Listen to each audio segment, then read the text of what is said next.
ආයිබෝවන් හිතවතුනි මේ වෙනුවට කාගෙත් අවධානයට ලක් වෙලා තියෙන්නේ මේවර ලෝක කුසලාන පාපන්දු තරඟාවලිය FIFA World Cup පාපන්දු තරඟාවලිය මේ වෙනුවටත් ඉතා උණුසුම් ආකාරයෙන් පැවැත්වෙනවා. රටවල් 3ක සත්කාරයෙන් තමයි මේවර තරඟාවලිය පැවැත්වෙන්නේ. ඇමරිකාව, කැනඩාව, මෙක්සිකෝ සත්කාරගෙන තමයි මෙවර තරඟාවලිය පැවැත්වෙන්නේ. ඉතින් මේ වෙනකොට ඉතාමත් තියුණු නැත්තම් උණුසුම්කාරී තත්ත්වයක් තමයි තරඟාවලිය තියෙන්නේ. මෙවර තරඟාවලියේ විශේෂත්වයක් තියෙනවා. මොකක්ද මේ තරඟාවලියේ විශේෂත්වය? වෙනදා පැවැත්වුණු ලෝක කුසලාන තරඟාවලියට වඩා විශේෂත්වය වන්නේ මෙවර කණ්ඩායම් 48ක් තරඟාවලිය සඳහා සහභාගී වෙනවා. ඉතින් තරඟාවලිය සඳහා සහභාගී වෙන කණ්ඩායම් 48 අතරේ තරඟ 104කින් යුක්ත තරඟාවලියක් තමයි මෙවර පැවැත්වෙන්නේ. ඉතින් මේ තරඟාවලියේ උණුසුම දැන් කෙමෙන් අප වෙත නැත්තම් ක්‍රීඩා ලෝලෙන් හට ලං වෙලා තියෙන. ඉතින් මෙවර කාගෙත් මතය වෙලා තිබ්බේ ලෝක කුසලානයක් ජයග්‍රහණය නොකරපු රටක් මෙවර ලෝක කුසලානයේ ජයග්‍රහණය කරයි කියන මතය නැත්තම් විචාරය මෙවර අපි දකිනවා කාගෙත් කතා බහකට ලක් වුණා. මොකද හේතුව තරඟ 104න් කණ්ඩායම් 48ක් තරඟ කරමින් පළවෙනි වටයෙන් කණ්ඩායම් 32ක් තේරුණා. ඉතින් මේ තේරුණු තරඟවලදී ලෝක කුසලාන වල දක්ෂතා අතර තිබ්බ කණ්ඩායම් කිහිපයක්ම තමන්ගේ ස්ථානය හිමි කරගත්තා. නැත්නම් ඉරානය, පැරගුවේ, ස්කොට්ලන්තය, දකුණු කොරියාව වැනි රටවල් දැනටමත් මෙම තරඟාවලියෙන් ඉවතට විසි වෙලා අවසන්. දැනටමත් කණ්ඩායම 32ක් මේ තරඟාවලියේ මීළඟ වටය සඳහා සුදුසුකම් ලබලායි තියෙන්නේ. ඉතින් මේ තරඟාවලියේ මෙම වටය නොකවුට් වටයක් වශයෙන් තමයි පැවැත්වෙන්නේ. ඉතින් මේ වටේ විශේෂත්වය තමයි ජයග්‍රහණය ලබන්න ඉදිරියට යනවා. නැති කෙනාට සිද්ධ වෙනවා මේ සිහිනේ නැත්තම් ලෝක කුසලාන සිහිනේ ඉවත් වෙනවා. ඉතින් මේ වෙනකොටත් අපි දකිනවා මේ ඇතුල් වෙලා තියෙනවා කවදාවත් දෙවන වටයක් සඳහා සහභාගී නොවූ කණ්ඩායම් කිහිපයක්. ඒ අතරින් කැනඩාව, දකුණු අප්‍රිකාව, අයිවරි කෝස්ට් සහ කොංගෝ සහ ඊජිප්තුව ඇතුළු තවත් කණ්ඩායම් කිහිපයක්ම මෙම දෙවන වටේ සඳහා නැත්තම් මේ 30 දෙනාගේ ඇතුළට ඇවිල්ලා තියෙනවා. ඉතින් ඒ ගැන මතක් කරනකොට අර පෙර කිව් ਵਿਚාරයන් වල යම් කිසි සත්‍යතාවයකට මුල පුරනවා.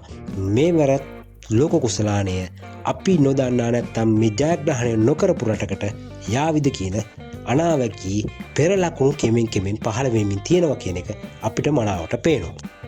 කණ්ඩායම් 32කින් යුත් නොකවුට් වටය දැන් ආරම්භ වෙලායි තියෙන්නේ. ඉතින් මේ වටය තුලදී යම් කිසි පෙරළකාරී සිද්ධියක් සිද්ධ වේවි යන මතය විචාරකයන්ගේ අදහසයි. ඉතින් මේ මතයන් සාර්ථක වෙමින් නැත්තම් ප්‍රතිඵල ගෙන දෙමින් පවතින්නේ බ්‍රසීලය, පැරගුවේ, මොරොක්කෝව දැනටමත් තමන්ගේ සුපිරි 16 දෙනා අතරට ඇතුළත් වෙලා ඉවරයි.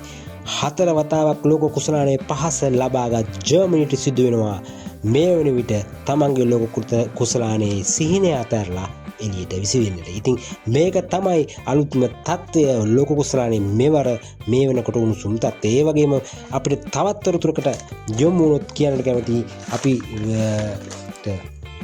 ලයනල් මෙසි සහ රොනාල්ඩෝ තමන්ගේ අවසාන ලෝක කුසලානයේ තරඟ සඳහා තමයි මේ විදිහට තරඟ වඳින්න යන නිවේදනය දැනටත් නිකුත් වෙලා තියෙනවා කියලයි අපිට මේ සමාජ මාධ්‍ය වලින් දැක ගන්න ලැබෙන්නේ. ඉතින් ඒ වගේම ඔවුන් අවුරුදු 20ක් තුල මේ පාපන්දු කාලය තුල ලෝක කුසලාන 6කට සහභාගී වෙලා තියෙනවා. ඉතින් ඔවුන්ගේ මේ තරඟයේ වලියේ අවසාන තරඟයේ වේවිද මෙසි සහ රොනාල්ඩෝ අපි දකින අවසාන ලෝක කුසලානයේ මේ වේවිද කියන එක අපිට තාම කියන්නට පුළුවන් කමක් නැහැ. අපිට ඉදිරි දිනවලදී ඒ ගැන දැනගන්න හරියටම ලැබෙවි. අපිට නමුත් දැනට ලැබෙන තොරතුරු අනුව ඔවුන් අපිට දැක ගන්නට හැකිවන්නේ මේ ලෝක කුසලානයේදී පමණයි කියනයි.